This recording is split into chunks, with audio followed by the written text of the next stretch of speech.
c'est une bataille. Une bataille constante, implacable, qui ne donne aucun répit, mais ce n'est pas le genre de bataille qui se livre là-dehors dans le monde extérieur. Ce n'est pas la bataille contre les concurrents, contre l'économie, contre les circonstances extérieures. La véritable guerre, celle qui détermine ton destin, se déroule à l'intérieur. Elle se déroule au fond de ton esprit, dans cet espace intime et privé où personne d'autre ne peut entrer au fond de ton esprit, où la conviction se mesure face à face avec la résistance, où tes convictions les plus profondes se heurteront à tes peurs les plus enracinées, où l'intention, cette étincelle brillante de ce que tu veux devenir, se retrouve face à l'habitude, face à ces schémas automatiques que tu as répétés pendant des années, des décennies. Même, c'est là le véritable champ de bataille. C'est là que se trace la ligne de partage, la ligne qui sépare ceux qui avancent de ceux qui restent bloqués, la ligne qui distingue ceux qui atteignent leurs rêves de ceux qui ne font que les contempler. La plupart des gens pensent, croient sincèrement, au fond de leur cœur, que l'échec provient du manque d'opportunités, de la pénurie de ressources matérielles, de l'absence d'argent sur leur compte bancaire, du manque de relations influentes, de ne pas connaître les bonnes personnes, mais la vérité crue et nue, et que l'échec vient rarement de là. L'échec commence silencieusement, comme un murmure quasi imperceptible dans des pensées minces, dans des idées apparemment insignifiantes, dans ce murmure intérieur qui dit d'une voix douce et convaincante. Peut-être demain, peut-être la semaine prochaine, peut-être quand les conditions seront meilleures. Il commence quand le même esprit qui rêve de succès, qui visualise la grandeur, cet esprit incroyable et puissant, commence à construire des excuses pour le retard, commence à fabriquer des justifications élaborées pour la procrastination. La même imagination qui a le pouvoir de concevoir un avenir meilleur et plus brillant, qui peut voir avec une clarté cristalline les possibilités infinies, qui t'attendent cette même capacité créative, peut aussi construire une prison de limitation, peut ériger des murs invisibles mais impénétrables, des barreaux mentaux qui t'emprisonnent. C'est la guerre cachée en toi, la bataille que personne d'autre ne peut voir chaque jour, sans exception, du moment où tu ouvres les yeux jusqu'à ce que tu les fermes. L'esprit exécute simultanément les deux programmes, comme deux applications, fonctionnant en parallèle. Le constructeur et le saboteur, l'architecte et le démolisseur. La voix qui dit avec conviction et force « Je peux, je suis capable, je réussirai ». Et l'autre voix, plus cynique et défaitiste, qui demande « À quoi bon ? À quoi sert d'essayer ?» Et voici la vérité fondamentale, la réalité inébranlable que tu dois comprendre. Le progrès doit être défendu quotidiennement. Chaque aube apporte une nouvelle bataille. Car si tu ne le gardes pas jalousement, si tu baisses la garde, ne serait-ce qu'un instant, les ennemis s'infiltrent, se glissent silencieusement, occupent le territoire que tu as conquis, tu les as déjà rencontrés. Ils sont avec toi depuis longtemps, ils vivent dans ta routine quotidienne. Dans chaque décision apparemment triviale, dans tes pensées récurrentes, dans les petits choix que tu prends sans y penser. Ils ne frappent jamais bruyamment à ta porte, ne jamais annoncent leur arrivée. Ils se glissent silencieusement, quasi imperceptiblement, comme de la fumée à travers une fente déguisée, avec ingéniosité en raison, en confort, en précaution sensée. Ils se présentent comme des amis qui cherchent ton bien-être, comme des conseillers sages. Et une fois qu'ils ont pris racine dans ton esprit, ils font leur travail lentement, invisiblement, comme des termites qui dévorent les fondations d'une maison jusqu'au jour où tu te réveilles et tu te rends compte avec horreur et étonnement qu'un mois entier s'est écoulé, peut-être une année entière, voire 5 années complètes. Et le rêve ce rêve brillant qui brûlait autrefois dans ton cœur, est-il toujours assis exactement là où il a commencé, couvert de poussière et d'oubli? Le progrès n'est pas volé violemment, n'est pas arraché de tes mains par la force, il est remis volontairement, cédé petit à petit, morceau par morceau. À travers la distraction, cette séduction séductrice de ton attention à travers la négligence, ce délaissement apparemment inoffensif, à travers une excuse de plus, une seule de plus, puis une autre et encore une autre. Tu ne perds pas le progrès du jour au lendemain, dans un cataclysme dramatique. Tu t'en éloignes graduellement, comme un bateau qui s'éloigne de la côte sans moteur, sans voile, simplement à la dérive, avec le courant. C'est pourquoi la conscience est la première arme de ton arsenal. Tu dois voir la bataille pour ce qu'elle est vraiment, sans illusion, sans auto-trompement. Ce n'est pas chance contre malchance, ce n'est pas un jeu de hasard cosmique, ce n'est pas riche contre pauvre, ce n'est pas une question de classe sociale, c'est discipline contre dérive, c'est intention contre inertie. Chaque jour est un vote, un choix, démocratique à l'intérieur de ton être. Un vote pour un camp ou pour l'autre, pour avancer ou pour reculer. Quand une personne dit avec frustration et confusion génuine « Je ne sais pas ce qui me retient, je ne comprends pas pourquoi je n'avance pas », la réponse est presque toujours invisible à l'huile nue. Elle est cachée dans les ombres. Ce n'est pas le marché extérieur, ce n'est pas l'économie mondiale, ce ne sont pas les conditions extérieures, ce n'est pas le patron autoritaire, ce n'est pas le gouvernement corrompu, ce ne sont pas les circonstances. C'est le schéma intérieur, c'est la programmation mentale, c'est le logiciel qui tourne dans ton cerveau, la façon dont l'esprit a été formé, conditionné au fil des années à se retirer au lieu de s'élever, à fuir au lieu d'affronter, à chercher le confort, au lieu de confronter les défis.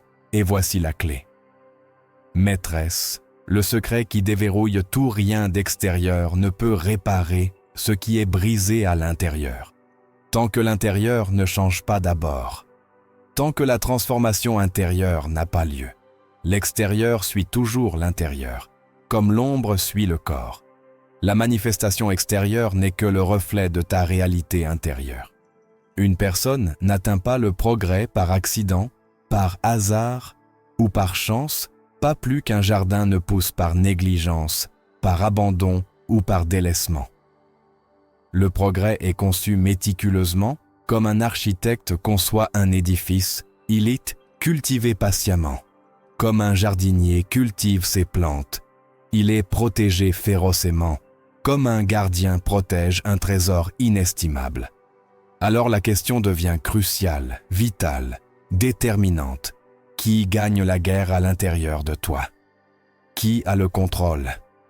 L'esprit discipliné ou l'esprit à la dérive? Le commandant ou le déserteur? Le constructeur visionnaire ou le saboteur destructeur? Le progrès commence quand cette question est répondue.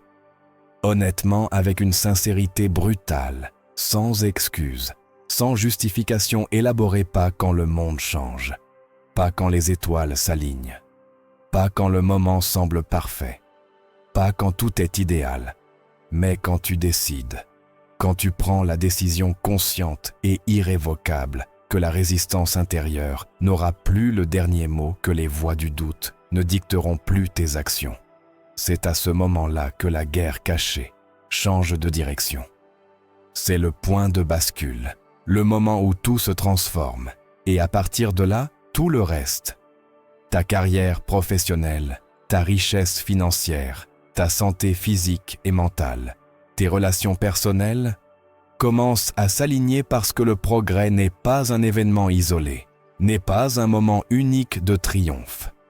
C'est une stratégie de défense continue contre le déclin inévitable chaque jour, où tu luttes pour lui. Chaque matin où tu te lèves et le défends, tu deviens plus fort, plus résistant, plus capable, plus puissant chaque jour. Où tu l'ignores, chaque fois, où tu lui tournes le dos, tu perds du terrain précieux. Tu recules. Tu t'affaiblis alors si tu t'es déjà demandé pourquoi le progrès vient et par pourquoi tu avances. Certains jours et reculent d'autres. Tu le sais maintenant avec une clarté cristalline. Tu comprends la vérité. Ce n'est pas parce que la vie est devenue plus difficile, plus compliquée ou plus défiante.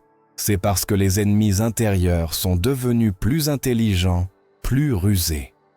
Ils ont appris tes faiblesses, étudié tes schémas, identifié tes points aveugles. Et le premier pas pour gagner cette guerre intérieure est de les voir clairement, de les identifier sans ambiguïté, de les appeler par leur nom, de reconnaître leur présence, le premier ennemi du succès, les excuses, le destructeur le plus élégant, le plus sophistiqué du progrès, jamais inventé. Le plus dangereux parce qu'il ne semble pas dangereux du tout. Les excuses ne crient pas agressivement, ne sont ni évidentes ni grossières. Elles résonnent avec toi. Doucement, te parlent avec une logique apparente. Elles font passer l'échec pour intelligent, sophistiqué, jusqu'à noble. Elles donnent à l'échec un masque de bon sens, un déguisement de prudence, chaque personne qui a échoué un jour dans l'histoire. Chaque individu qui n'a pas atteint son potentiel a eu une histoire à raconter, un récit parfaitement élaboré. Une histoire parfaitement raisonnable, logique, convaincante, crédible. Il fait trop froid pour commencer. Le temps n'est pas propice. Il est trop tard pour démarrer. J'ai déjà perdu trop de temps. Je suis trop occupé maintenant. J'ai trop de responsabilités. Il est encore trop tôt. Je ne suis pas encore complètement prêt. Il y a trop de concurrence sur le marché. C'est un domaine saturé. Il y a trop peu de soutien de mon environnement. Personne ne me soutient, mais voici ce que font vraiment les excuses. Leur véritable but caché, elles donnent du confort à l'inaction. Font que ne rien faire semble bon. Elles te permettent de reposer sur l'oreiller doux de la justification, au lieu de te tenir sur le roc solide de la responsabilité personnelle. Les excuses sont le langage de la retraite, le dialecte de la défaite. Elles te font sentir intelligent, prudent, réfléchi, sensé, tout en volant simultanément ton avenir, en vidant ton potentiel. Et elles portent de nombreux déguisements ingénieux, de multiples masques convaincants.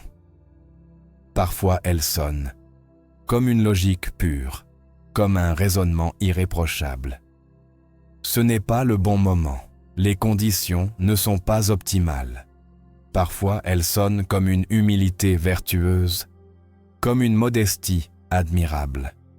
Je ne suis pas encore prêt, je n'ai pas assez de préparation. Et parfois elles sonnent comme la justice, comme l'équité, comme l'égalité. Les autres ont plus d'avantages que moi, plus de ressources, plus d'opportunités, mais le résultat est toujours le même, invariablement. Le même, rien ne bouge, rien n'avance, rien ne change, tout stagne. Le progrès commence exactement là où les excuses s'arrêtent, le véritable changement démarre. Le jour précis où une personne cesse d'expliquer, cesse de justifier, cesse de rationaliser, cesse d'élaborer des récits et commence à exécuter, à prendre action, à faire, à bouger. La vie commence à changer à cet instant précis parce que les excuses et le progrès ne peuvent pas vivre dans la même maison, ils ne peuvent pas coexister dans le même espace mental, dans la même psyché. L'un expulse inévitablement l'autre, l'un gagne toujours, et l'autre perd demande à n'importe quelle personne qui a accompli quelque chose de notable, à n'importe quel individu qui a atteint quelque chose d'extraordinaire, quelque chose que la plupart considéraient impossible ou inaccessible. Ils n'ont pas évité les difficultés, n'ont pas eu une vie facile, n'ont pas eu un chemin sans obstacles qui les attendait. Ils ont simplement épuisé leur inventaire d'excuses. Ils ont remplacé « je ne peux pas parce que » par « Comment puis-je malgré cela ?» Ce changement de langage, cette transformation, apparemment simple, refaçonne complètement l'esprit, restructure tout le cerveau, transforme la limitation en résolution de problèmes, transforme les barrières en défis, les murs en escaliers, oblige la créativité à intervenir. Là où la peur résidait autrefois, une excuse dit « c'est hors de ma portée, au-delà de mes capacités ». Une question dit « que puis-je faire aujourd'hui ?» Quel était le premier pas? L'une ferme la porte hermétiquement, l'autre l'ouvre tout grand. Le problème avec les excuses est qu'elles sont addictives. Elles construisent du confort plus vite que le succès ne pourrait jamais le faire. Elles te permettent de t'installer dans une histoire qui a du sens, au lieu d'un résultat, qui génère un changement réel et tangible. Et une fois que tu crois à tes propres excuses, une fois que tu les intériorises, une fois que tu les acceptes comme des vérités absolues et indiscutables, le progrès s'arrête complètement, se paralyse, se fige, parce que maintenant l'ennemi s'est installé à l'intérieur et a pris ta voix. Il a détourné ton récit intérieur, a capturé ton dialogue intérieur. J'ai connu un homme qui disait avec une conviction absolue qu'il voulait réussir, qu'il aspirait à la prospérité mais qu'il ne pouvait pas y arriver, parce que ses circonstances étaient trop difficiles. Son histoire personnelle était trop compliquée, sa situation impossible. Puis, j'ai connu un autre homme qui venait exactement du même milieu, du même quartier, de la même situation économique précaire. Il a affronté exactement les mêmes obstacles, les mêmes défis identiques, et il a dit avec la même conviction qu'il ne pouvait pas se permettre de ne pas essayer, que le coût de ne pas agir était trop élevé, trop terrible.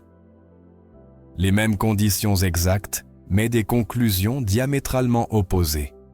L'un avait des excuses élaborées, l'autre avait des raisons puissantes d'agir. Vois-tu? La vie n'écoute pas les explications éloquentes. Ne lis pas tes justifications, ne tiens pas compte de tes rationalisations. Peu importe à quel point elles sonnent logiques. Elle répond uniquement à l'effort, à l'action, au mouvement. Le marché ne paie pas pour des intentions nobles, pour de bons souhaits, ne compense pas les plans brillants, qui ne sont jamais exécutés. Il récompense l'exécution. Il prime l'action constante. Le corps ne se met pas en forme parce que tu as l'intention de t'entraîner, parce que tu y penses, parce que tu le planifies. Mentalement. Il change parce que tu le fais vraiment, parce que tu bouges les muscles, alors le remède aux excuses n'est pas l'inspiration momentanée, n'est pas une vidéo motivationnelle, n'est pas une chanson émotive. C'est la responsabilité personnelle. C'est la reddition de comptes brutale. Le moment où tu commences à être responsable des résultats, au lieu de justifier leur absence par des raisonnements. Le progrès réapparaît comme par magie, comme le soleil après l'orage parce que les excuses prospèrent dans l'obscurité. Dans les ombres de l'évitement, elles ne peuvent pas survivre dans la lumière éclatante de la responsabilité personnelle. Si tu te retrouves à répéter la même histoire encore et encore sur pourquoi les choses n'ont pas avancé, pourquoi tu es toujours au même endroit, arrête-toi et écoute attentivement. Prends garde à tes mots. Chaque répétition renforce l'excuse, la rend plus ancrée. Chaque fois que tu la racontes, tu la rends plus réelle, plus puissante. Casse le schéma destructeur, interromps le cycle vicieux, change la question fondamentale. Transforme ton langage intérieur, au lieu de dire « je ne peux pas parce que », commence à dire « comment puis-je malgré cela ?» Que puis-je faire maintenant même? Ce changement, cette transformation, apparemment simple de ton langage, c'est par ceux qui bougent de ceux qui attendent. Éternellement, souviens-toi de cette vérité profonde, grave-la dans ton esprit. Le confort essaie toujours de se déguiser. En logique, il s'habille des vêtements. Du raisonnement? Parle avec la voix du bon sens, mais la logique sans mouvement est paralysie et stagnation. C'est un piège mental magnifiquement décoré. Tu ne peux pas rationaliser ton chemin vers le succès. Tu ne peux pas penser ton chemin vers la grandeur. Tu ne peux que l'agir, que t'y diriger par le mouvement. Les excuses te donnent une raison parfaite pour rester immobile, pour rester dans ta zone de sécurité, immobile et confortable. Le progrès exige une raison de bouger, d'agir, malgré la peur. Alors si le progrès est ton objectif véritable, ton but authentique, fais taire les histoires élaborées, fais taire les justifications, laisse les résultats parler pour toi. Que tes actions racontent l'histoire. Maintenant, le deuxième ennemi du succès, la négligence. Le destructeur le plus lent, le plus silencieux, le plus insidieux de tout celui qui travaille si subtilement que tu ne remarques jamais sa présence. Tu ne le remarques pas travailler, jusqu'à ce que le dommage soit déjà fait, jusqu'à ce qu'il soit trop tard, jusqu'à ce que la détérioration soit irréversible. Un jour perdu ne semble pas grand-chose, semble trivial, insignifiant une tâche ignorée, semble inoffensive, apparemment sans conséquence, mais la négligence s'accumule plus vite que l'effort ne pourrait jamais le faire. Elle accumule des intérêts négatifs à une vitesse effrayante, le succès, à un rythme naturel, une cadence, un pouls et la négligence, le briser, l'interrompt, le détruit.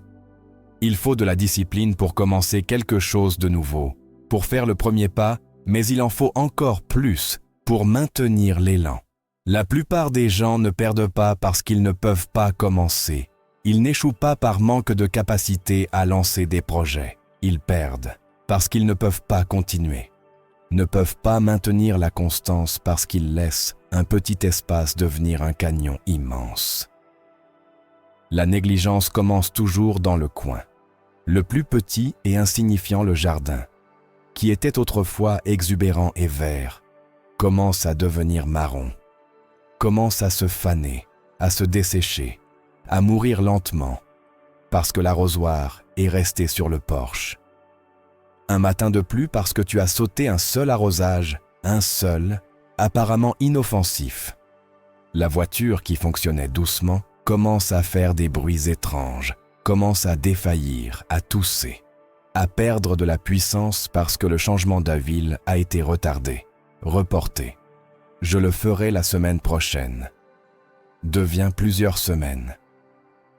La relation qui était autrefois forte et solide commence à s'effilocher, commence à perdre sa chaleur, son intimité, sa connexion parce que les mots « merci » et « je » t'apprécie. Ces mots simples mais puissants sont restés non dits trop longtemps parce que tu as pris pour acquis ce que tu avais, supposé qu'il serait toujours là. C'est une loi universelle de la vie, une règle immuable de l'existence. Tout ce qui n'est pas entretenu se détériore, inévitablement la santé, la richesse, les relations importantes, la mentalité, la motivation, la discipline. Aucun d'entre eux ne se maintient tout seul, rien n'est automatique. Tous exigeant une attention constante, un entretien régulier.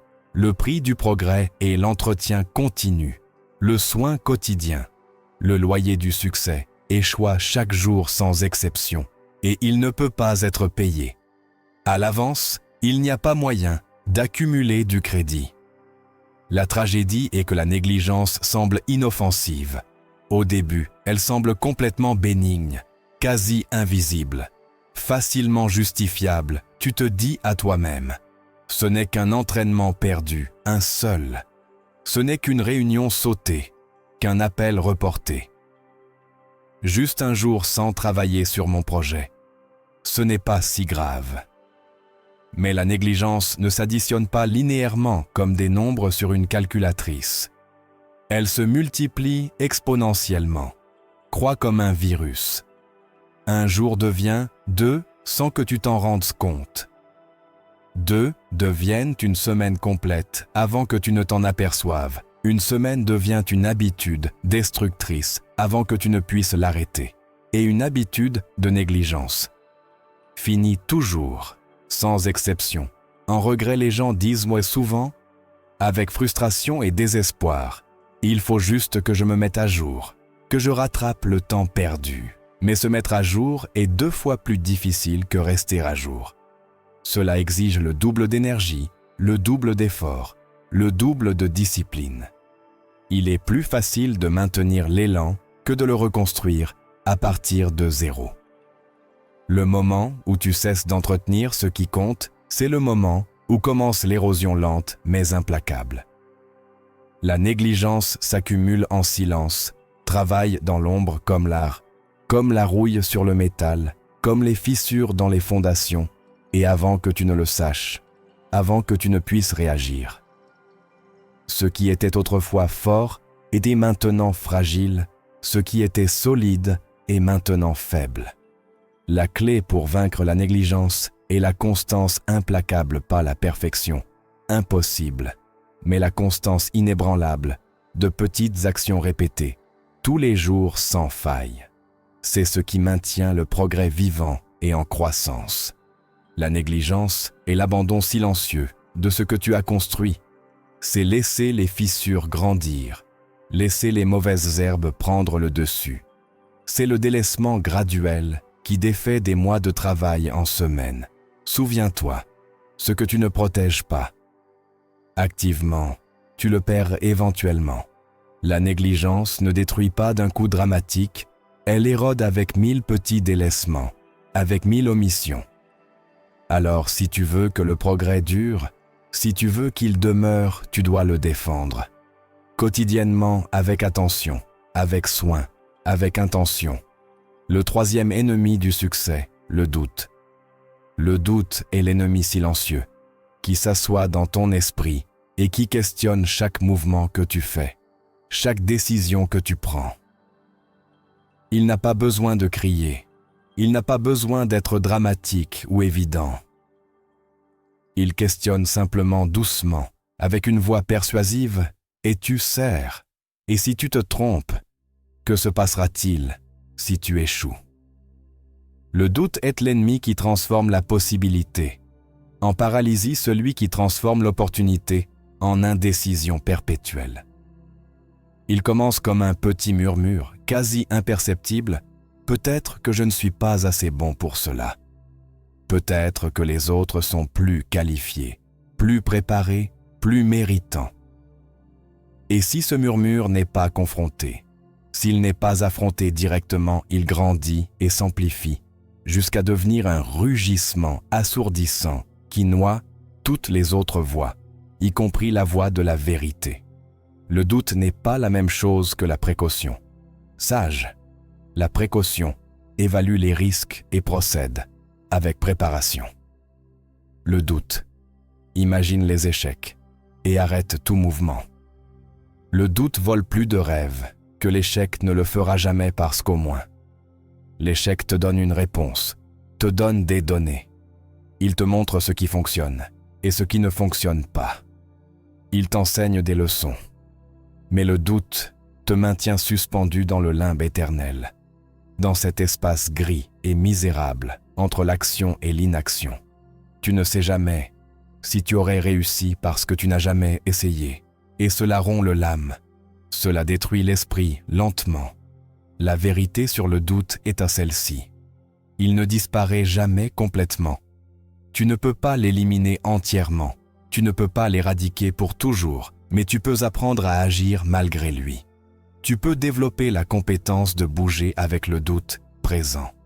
Les personnes qui réussissent ne sont pas celles qui ne doutent jamais. Ce sont celles qui agissent malgré le doute, celles qui avancent avec la peur. Elles reconnaissent le doute, le saluant brièvement et ensuite le mettent de côté pendant qu'elles me font le pas suivant le doute. Prospèrent dans l'inaction, dans l'attente, dans la procrastination. Chaque fois que tu reportes une décision, le doute se renforce. Chaque fois que tu attends de être SNR, le doute gagne du terrain, mais chaque fois que tu agis malgré l'incertitude, Le doute perd du pouvoir, s'affaiblit, se rétrécit.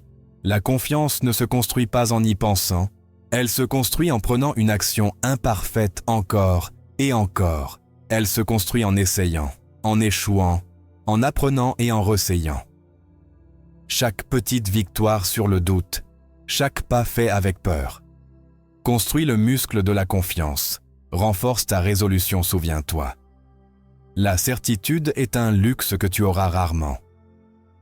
La plupart des décisions importantes se prennent avec des informations incomplètes, avec des doutes présents, avec des risques réels et palpables. Mais attendre la certitude complète, c'est attendre pour toujours. C'est choisir la paralysie plutôt que le progrès, la sécurité plutôt que la croissance. Le doute est normal, il est humain, il fait partie de l'expérience, mais le laisser dicter tes actions, c'est se rendre à la peur alors. Agis avec doute, bouge avec incertitude. Et tu découvriras que l'action est l'antidote le plus puissant contre la paralysie de l'analyse et la tyrannie du doute. Le quatrième ennemi du succès. La distraction. La distraction était le voleur de temps, le plus habile et silencieux à l'époque moderne. C'est l'assassin numéro 1 de la productivité. C'est la différence entre ceux qui accomplissent et ceux qui se demandent. Pourquoi ils n'ont pas accompli la distraction? Ne se présente pas comme un ennemi évident, elle se déguise. En urgence, en nécessité, en importance, fausse, elle te convainc que chaque notification mérite ton attention immédiate, que chaque message doit être répondu à l'instant, que chaque mise à jour sur les réseaux sociaux est cruciale pour ta vie. Le monde moderne est conçu pour te distraire, c'est la vérité. Il y a des milliards de dollars investis pour capturer ton attention des algorithmes sophistiqués qui travaillent en 48 heures sur 48 pour garder tes yeux sur un écran, des équipes entières de psychologues et de designers, créant des applications addictives. Et chaque seconde que tu passes distrait est une seconde que tu n'investis pas dans ton avenir. La distraction est l'ennemi du travail profond, de la pensée concentrée. C'est la raison pour laquelle tu peux être occupé toute la journée et à la fin, n'avoir accompli rien de significatif. Nous confondons activité avec productivité, mouvement avec progrès. Être occupé ne signifie pas être en train d'avancer. C'est crucial à comprendre. Tu peux répondre à 100 courriels et n'avoir rien avancé dans ta mission. Tu peux assister à 10 réunions et n'avoir créé rien de valeur. Le focus est l'actif le plus précieux dans le monde moderne, parce qu'il est le plus rare, le plus difficile à obtenir et à maintenir. Tout le monde a accès à la même information aujourd'hui. Tout le monde peut rechercher sur Google, regarder des tutoriels sur YouTube, lire des livres, prendre des cours en ligne, apprendre n'importe quelle compétence, mais tout le monde n'a pas la capacité de se concentrer profondément, de faire un travail qui exige des heures d'attention ininterrompue, de résister à la tentation de vérifier le téléphone toutes les 5 minutes. Le focus est comme un muscle qui s'atrophie s'il n'est pas utilisé. La plupart des gens ont perdu la capacité de se concentrer. Ils ont entraîné leur cerveau à sauter d'une chose à l'autre, à chercher la prochaine notification, le prochain stimulus rapide. Et quand ils s'asseyent pour faire quelque chose qui exige une pensée profonde, ils découvrent qu'ils ne peuvent pas maintenir l'attention plus de quelques minutes. Leur esprit saute comme un singe inquiet, de branche en branche. La distraction te vole le temps, c'est évident. Et tout le monde le sait. Mais ce qui est pire, beaucoup pire, c'est qu'elle te vole la qualité. Tu ne peux pas faire ton meilleur travail avec l'esprit fragmenté. Tu ne peux pas avoir des idées brillantes en regardant le téléphone. Tu ne peux pas résoudre des problèmes complexes avec des interruptions constantes. Le travail qui compte, celui qui crée une valeur réelle et durable, exige de longs blocs ininterrompus de concentration profonde, exige de s'immerger complètement dans la tâche, d'entrer en état de flux où le monde extérieur disparaît et où il n'existe que le travail. C'est là que se produit la magie. C'est l'espace de la création. Mais la distraction te maintient à la surface, dans le superficiel, te maintient à naviguer dans des eaux peu profondes, où il n'y a pas de trésor. Les personnes les plus réussies du monde sont des maîtres du focus. Elles sont obsessivement protectrices de leur temps et de leur attention. Elles disent non à presque tout pour pouvoir dire oui à ce qui compte vraiment. Elles ne vérifient pas leur téléphone toutes les 5 minutes, ne sautent pas sur chaque notification, elles n'assistent pas à des réunions inutiles, ne se laissent pas entraîner par l'urgent. Elles comprennent que l'attention est la ressource la plus précieuse et elles la protègent férocement, comme un gardien protège un trésor. Sacré, le focus ne vient pas du désir, ne vient pas de bonnes intentions. Il vient de l'environnement, il vient de la conception délibérée de ta vie. Conçois ton espace, ton temps, tes habitudes, de façon à ce que la distraction n'ait pas d'endroit où vivre, où s'épanouir. Crée des limites claires pour ton attention, des barrières protectrices. Éteins les notifications, toutes sans exception. Élimine les applications qui te volent du temps sans te donner de valeur établie, des blocs de temps sacrés pour le travail profond, où personne ne peut t'interrompre, où le téléphone n'existe pas, et bientôt tu découvriras que le progrès s'accélère. Dramatiquement pas parce que tu fais plus de choses, plus d'activités, mais parce que tu fais les bonnes choses, celles qui comptent chaque fois que tu prends le téléphone au lieu du stylo, chaque fois que tu ouvres un écran au lieu d'un livre. Pose-toi une question simple mais puissante. Cela sert-il ma mission? Cela me rapproche-t-il de mes objectifs? Si ce n'est pas le cas, ce n'est pas neutre, ce n'est pas inoffensif. C'est négatif, c'est un recul, c'est un vol de ton avenir. Tu ne conquiers pas la distraction en éliminant tout le bruit du monde. C'est impossible. Le monde sera toujours bruyant et chaotique. Tu l'as conquiers en entraînant ton esprit à rester sur la voie, à revenir au centre, à résister à la tentation de sauter. Le focus est un muscle qui se renforce avec la répétition et s'affaiblit avec la négligence, avec le délaissement. Le progrès exige de la concentration. C'est innégociable. Il croît là où l'énergie est dirigée avec intention et précision, et meurt là où l'attention est divisée en 1000 fragments. Alors garde ton focus comme un trésor inestimable parce que c'est ce qu'il est, parce que c'est la clé de tout le reste. Dis non plus souvent aux distractions, sans culpabilité. Laisse le silence devenir une stratégie puissante. Laisse la profondeur remplacer la vitesse superficielle. Le superficiel semble toujours occupé et actif, mais il ne brisera jamais le sol. Il ne creusera jamais profond. La profondeur est ce qui construit. Le focus est ce qui achève la distraction et n'est bon marché et facile à obtenir. Elle est partout. Le focus est équateux et difficile à maintenir.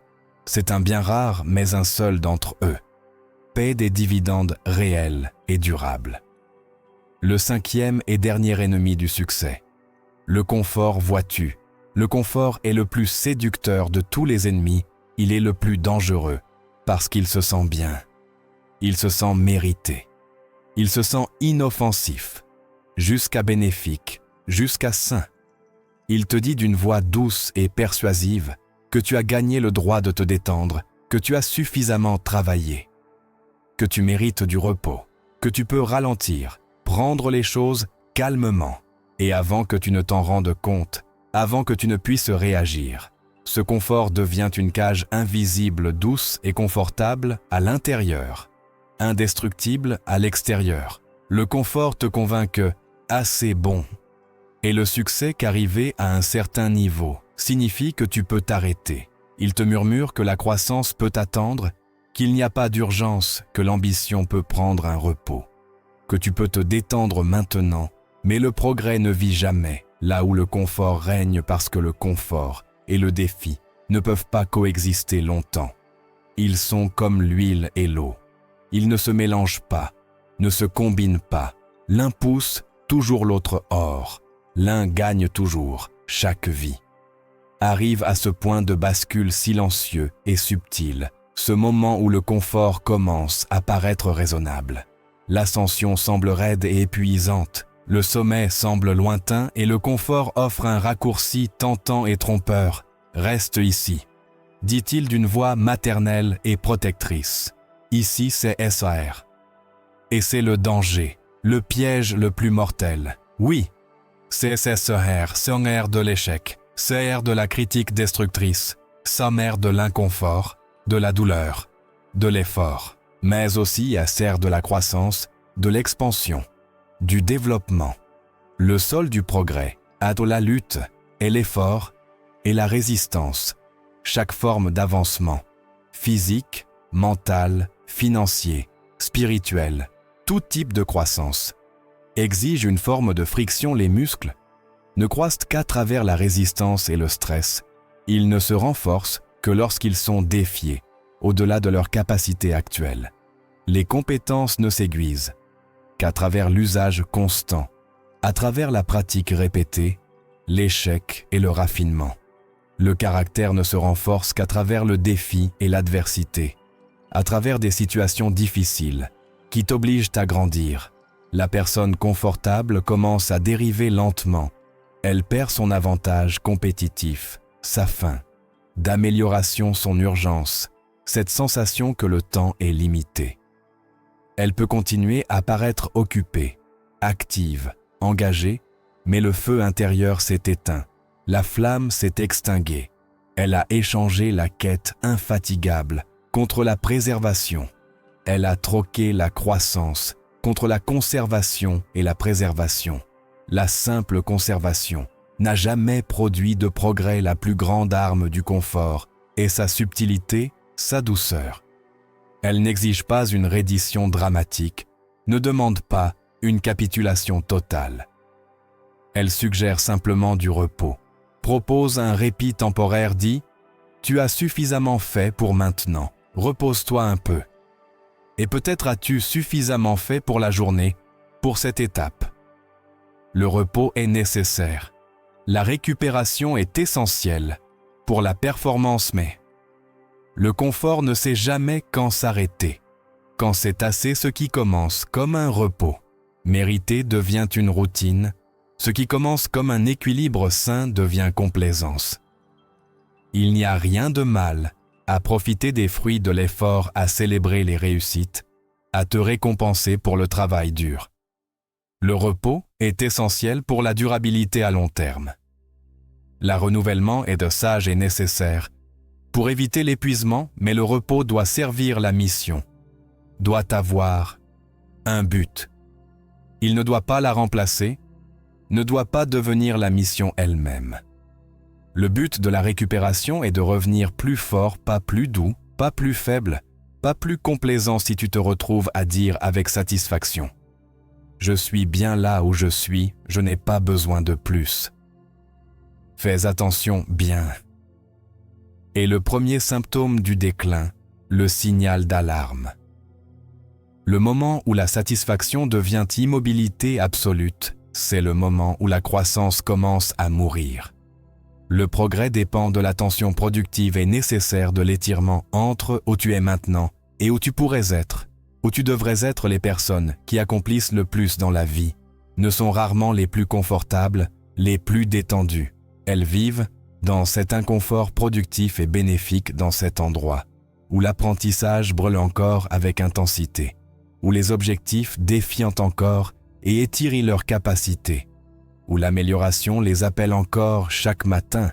Elles ont appris que le confort se sent bien maintenant, mais coûte cher plus tard, exige un prix terrible, alors que la croissance coûte maintenant. Faites mal sur le moment, mais paie des dividendes pour toujours. Porte des fruits, éternellement. Demande-toi honnêtement, où le confort t'a-t-il volé?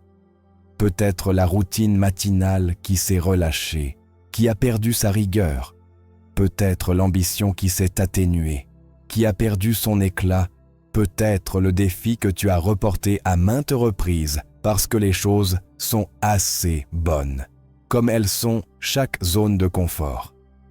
À une étiquette de prix, cachée, un côte que tu ne vois pas, jusqu'à ce qu'il soit trop tard pour l'éviter, et toujours, sans exception, c'est du potentiel laissé inassouvi, c'est de la grandeur qui ne s'est jamais réalisée, des possibilités qui sont mortes.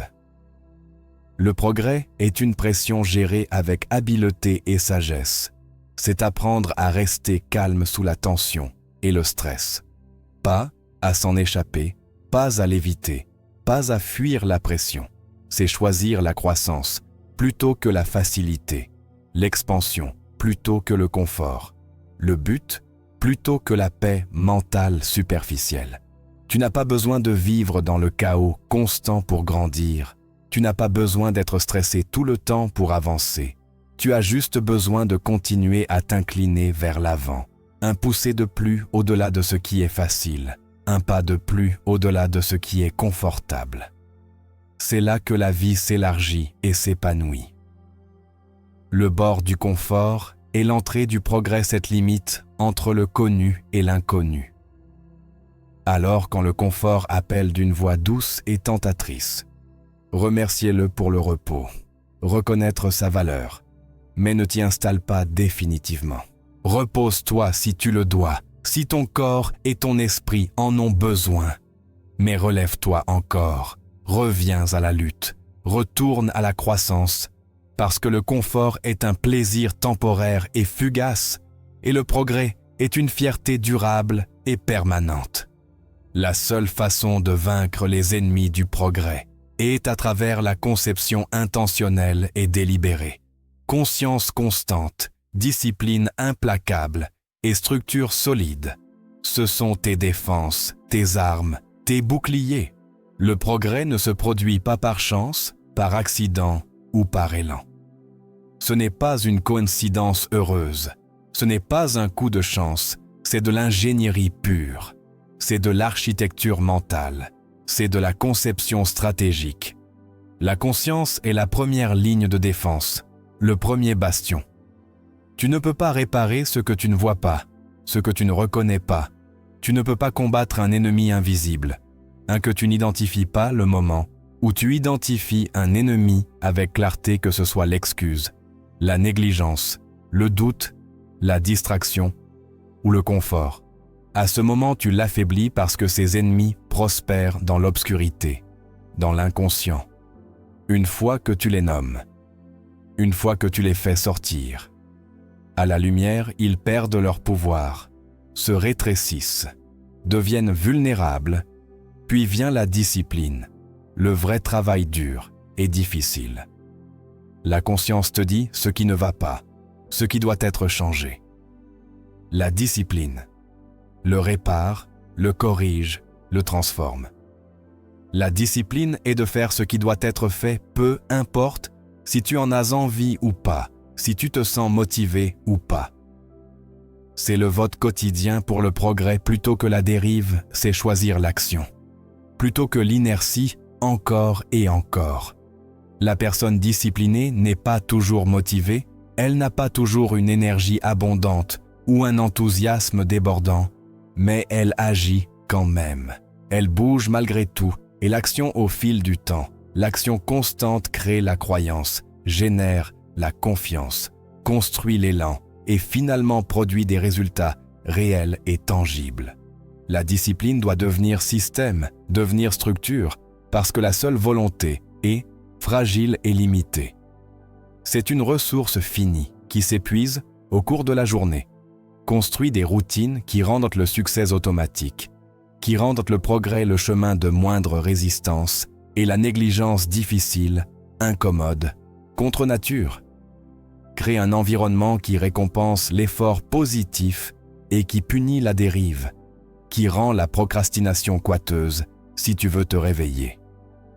Tôt, rend-le facile à commencer. Prépare tout la veille Élimine la friction si tu veux maintenir le focus. Retire ce qui compétitionne pour ton attention. Élimine les distractions de l'environnement avant qu'elles ne commencent. Les systèmes font ce que la motivation ne peut pas. Ils te maintiennent constant quand l'enthousiasme s'estompe, quand l'émotion initiale s'éteint, quand la nouveauté disparaît. Le progrès n'est pas le produit de sursauts d'énergie, d'explosions occasionnelles, de productivité intense. C'est le résultat d'une conception soignée, d'une architecture intentionnelle, comme un constructeur. Suit un plan détaillé. Le progrès. Suis la structure. Suis le système. Décide ce que tu mesures. Et mesure-le. Avec fréquence et précision. Tout ce que tu suis améliorera. Inévitablement parce que l'attention nourrit la croissance. Alimente le développement. Les ennemis du progrès sont patients et rusés. Ils attendent des ouvertures, cherchent des moments de faiblesse. Alors tu dois rester proactif, toujours vigilant. Chaque matin est un redémarrage, un nouveau commencement, un nouveau vote pour le progrès plutôt que la complaisance revoit tes objectifs. Chaque aube réaffirme ta mission, demande ce qui compte le plus aujourd'hui et fais-le d'abord les premières heures du jour, quand ton énergie est à fraîche, parce que la dérive commence au moment où tu oublies ce qui compte, quand tu perds de vue ton pourquoi. Ta raison d'être garde tes entrées. Protège ce qui entre dans ton esprit. L'esprit est un jardin, fertile et réceptif. Tout ce que tu y plantes grandira avec le temps, remplis-le d'excellence, et l'excellence deviendra habitude. Remplis-le de bruit, et le bruit deviendra la norme. La conscience filtre ce qui entre dans ton esprit, et la discipline détermine ce qui reste, ce qui demeure. Entoure-toi de responsabilités, de personnes qui t'exigent plus seul. La dérive est facile. La procrastination est naturelle avec les bonnes personnes. La discipline devient contagieuse. Choisis ceux qui te défient, qui te poussent, pas ceux qui te confortent, qui te disent que tu vas bien. Le confort est bon marché et abondant, il est partout. La correction est précieuse et rare. C'est un cadeau précieux, souviens-toi. Le progrès n'est pas la perfection inaccessible, ce n'est pas faire tout parfaitement dès le début. C'est du mouvement, c'est de la résistance affrontée et surmontée. C'est chaque petit pas, chaque petite victoire accumulée. Le but n'est pas d'éliminer la lutte pour toujours, mais de grandir au-delà d'elle, de la surmonter par ton développement. Tu n'élimines pas les ennemis. Une fois pour toutes, il n'y a pas de bataille finale qui les détruit pour toujours. Tu apprends à les surmonter en pensée, en stratégie, à travailler plus dur qu'eux, à durer plus longtemps qu'eux. Chaque victoire construit ta défense, renforce tes murs. Chaque fois que tu remplaces une excuse par une action réelle, chaque fois que tu changes la négligence par une attention soigneuse, chaque fois que tu substitues le doute par la foi et l'action, la distraction par un focus laser et le confort par le défi, tu renforces ton système, tu consolides ta structure. Ce qui était autrefois un effort conscient devient instinct. Ce qui était autrefois lutte devient norme standard. Alors construis ta défense avec intention et but. Réveille-toi conscient chaque matin, présent et alerté. Travaille avec structure et système, pas seulement avec motivation. Termine chaque jour par une revue et une réflexion honnête. Les petites corrections faites quotidiennement préviennent des réparations majeures et coûteuses plus tard. Le progrès n'est pas accidentel, n'est pas fortuit, il est protégé, activement, défendu férocement, et quand il est protégé, pendant assez longtemps, il devient inévitable, il devient ta nouvelle réalité. C'est la beauté de tout cela, la magie du processus. Une fois que tu construis la défense, les systèmes, les structures, les ennemis perdent leur prise, leur pouvoir sur toi, les excuses ne te convainquent plus, ne sonnent plus crédibles. La négligence semble contre nature, incommode, erroner le doute, n'a plus d'espace pour opérer. Pour grandir, la distraction devient du bruit à distance, un bourdonnement agaçant que tu peux ignorer facilement. Le confort devient récompense, pas refuge, quelque chose que tu gagnes, pas quelque chose où tu te caches. À ce stade, le progrès n'est plus fragile ni vulnérable.